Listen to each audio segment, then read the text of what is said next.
अच्छा सुनो, सब्सक्राइब करते वक्त ना घंटी बजा देना, ताकि जब मैं ऑनलाइन आऊँ तो तुम्हारे फोन की भी घंटी बजे।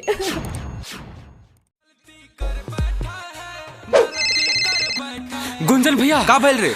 तू जेकरा से प्यार करेला ऊ केहू और से शादी करत हिया। नहीं, असंभव।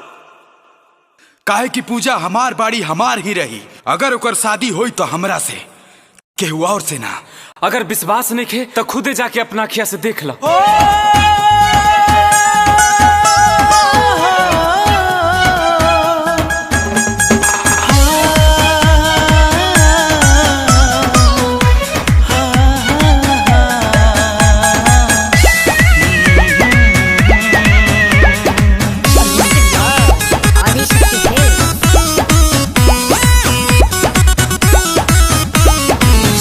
होता हमारो तयाज संसार, अखिए के सोझा बिछड़ता प्यार। सुना होता हमारो तयाज संसार, अखिए के सोझा बिछड़ता प्यार। केकरा से हंसब बोलब बतियाई, उहे को रही हमार। अरे रे मोरी चांद के सुना ना हमर जान के डोलिया में जनी ले जाए कहार। सुना ना हमर जान के डोलिया में जनी ले जाए कहार।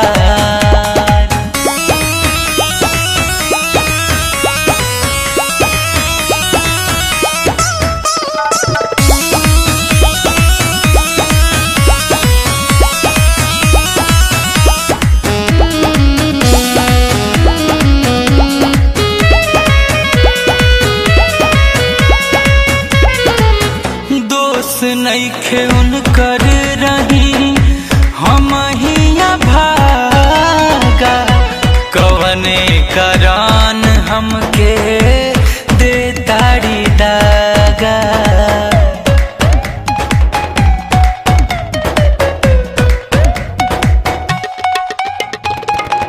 दोस्त नइखे उनकर रही हम हिया भागा, कवने करान हमके दे ताड़ी दागा।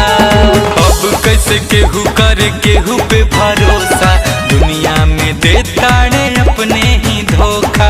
केकरा गली घूमे जाई पगला, तनिको न कैली विचार। अरे रे मोरी चांद के सुना ना हमर जान के डोलिया में जनी ले जाए कहार।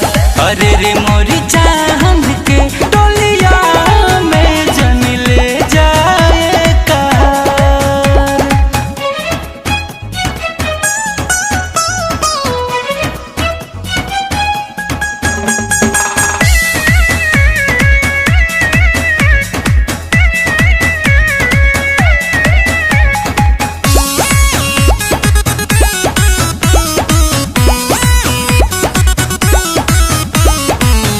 सिगरेट से जार हाथ पर लिखनी उनका नाम के, कैसे बैठल बाड़ी उ डोली में घूंघट तान के।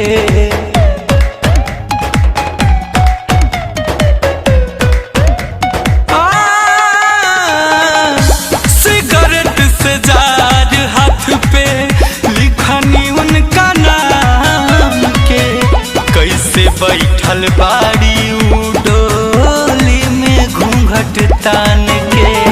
आखिरी भर उनके निरेख ले बेदा, मोरी जान के सूरतिया तू देख ले बेदा। गुंजन खिलस के हंसत खेले जिंदगी, जहाँ ताड़ू के बेकार। अरे रे मोरी जान के सुना ना मोरी चांद के डोलिया में ले जा जन कहार। अरे रे मोरी जान